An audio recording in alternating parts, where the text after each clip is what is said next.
নন positional সংখ্যা পদ্ধতি কাকে বলে?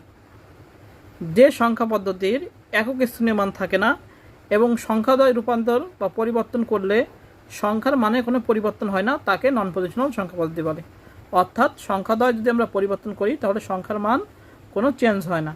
তাহলে আমরা উদাহরণ হিসেবে বলতে পারি রোমান সংখ্যা। রোমান সংখ্যা যেমন 5, 5-এর মান সবসময় 5ই থাকবে।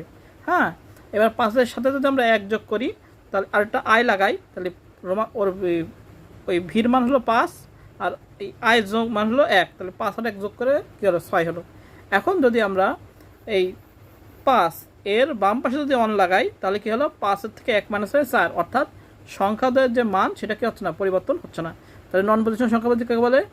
যে সংখ্যা পদ্ধতির কোনো একক স্থানীয় মান নেই কিন্তু সংখ্যাদ্বয় রূপান্তর বা পরিবর্তন করলে সংখ্যার মানে কোনো পরিবর্তন ঘটে না, তাকে নন পজিশনাল সংখ্যা পদ্ধতি বলে। আমরা উদাহরণ হিসেবে বলতে পারি রোমান সংখ্যা।